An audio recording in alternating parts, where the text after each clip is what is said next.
Olá, quem nunca se perguntou o que, afinal de contas, define o preço das coisas?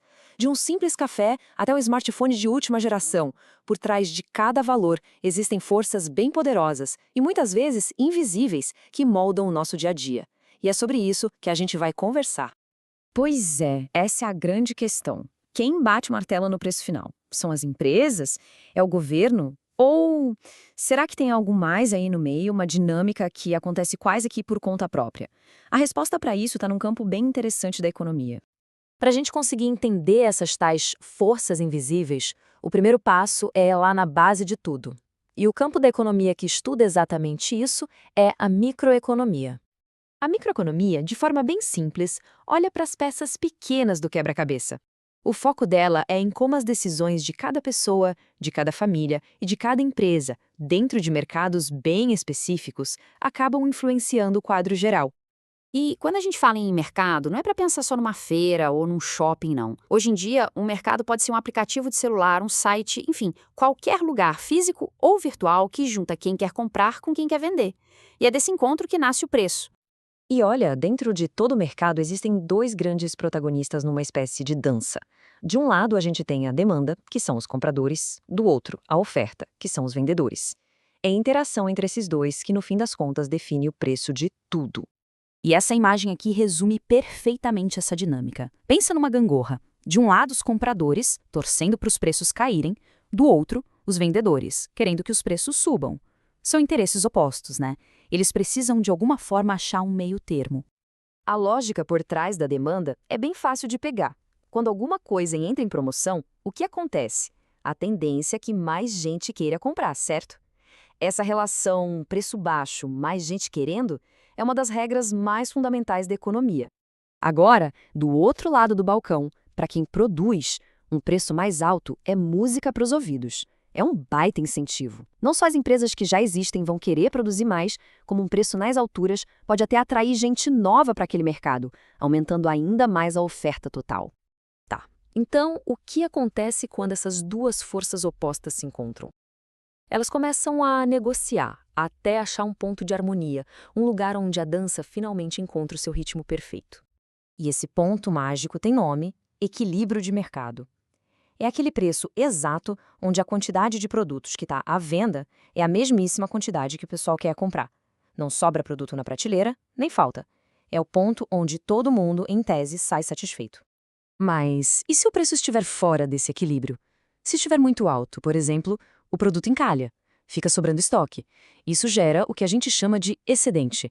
Agora, se o preço estiver muito baixo, some tudo das prateleiras, vira uma correria. Isso é escassez. E é essa tentativa de consertar esses problemas que muitas vezes faz o governo entrar na jogada. Essa dança entre oferta e demanda nem sempre acontece só entre os dois. Muitas vezes, um terceiro elemento entra no salão: o governo. E uma das ferramentas que ele mais usa para influenciar essa dança são os impostos. Para a gente entender o efeito de um imposto, é só pensar nele como um custo a mais na produção. Se para uma empresa fica mais caro vender alguma coisa, é óbvio que isso vai mexer com o lado da oferta, né?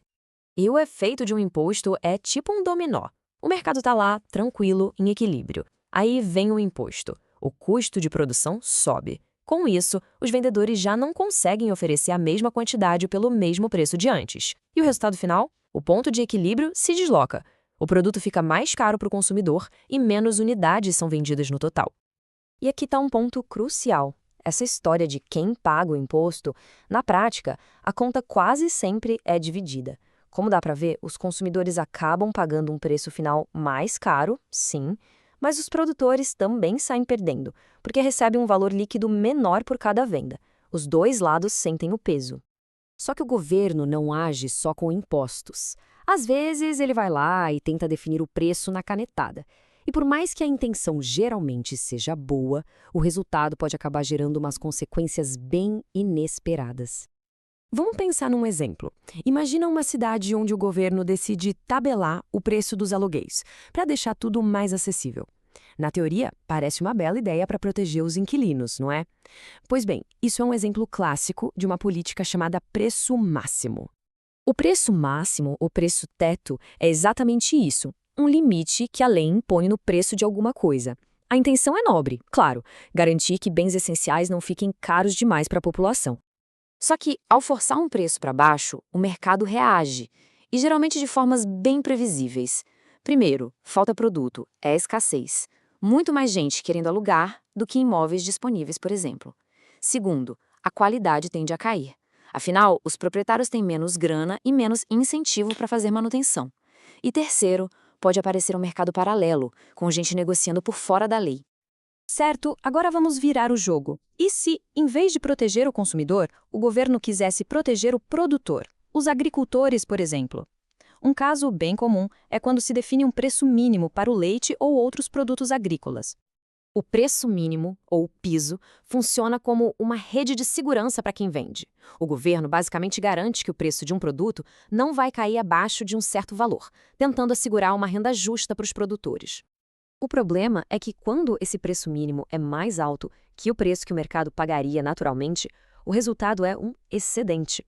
Os produtores se animam e produzem um monte, mas os consumidores vendo o preço mais alto compram bem menos, e aí sobra produto.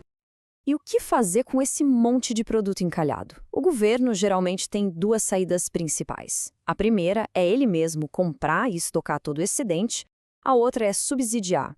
Ele deixa os produtores venderem tudo pelo preço de mercado, que é mais baixo, e depois cobre a diferença do bolso do governo. E tudo isso leva a gente para uma reflexão final. Essa dança da oferta e da demanda é um mecanismo muito poderoso. Quando alguém de fora tenta controlar os preços, seja para cima ou para baixo, acaba criando esses desequilíbrios. A grande pergunta que fica no ar é, ao intervir, quais são os verdadeiros custos e benefícios?